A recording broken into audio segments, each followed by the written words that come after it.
ఆంజనేయ స్వామికి సంబంధించి చాలా కన్‌ఫ్యూజన్ ఉన్నాయి గురుగారు. ఇప్పుడు 12వ తారీఖు వచ్చేది అసలు హనుమత్ జయంతి కాదు. విజయోత్సవం అంటారు కొందరు.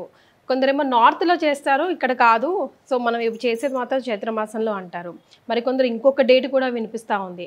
అసలు ఎప్పుడు వారి జయంతి తెలుసుకుందాం గురుగారు. అంటే ఇక్కడ ఇతమిద్ధంగా వీరి యొక్క జన్మతిథి ఇది అని మన గ్రంథాలు కూడా సవివరంగా ఇవ్వలేకపోతున్నాయి. ఎందుకనంటే చాలామంది మనకు నార్త్ సైడ్ కనుక చూసుకుంటే చైత్ర పౌర్ణమి రోజునే హనుమత్ జయంతి జరుపుతారు. అది ఆచారం. మన తెలంగాణ ప్రాంతంలో కూడా అదే ఫాలో అవుతుంది. కొంత ఫాలో అవుతున్నారు. కానీ ఆంధ్ర తదితర కర్ణాటక తదితర ప్రాంతాల్లోకి వెళితే వైశాఖ బహుళ దశమి తిథి రోజున హనుమంతుల వారి జయంతి అని చెప్పడం జరుగుతుంది.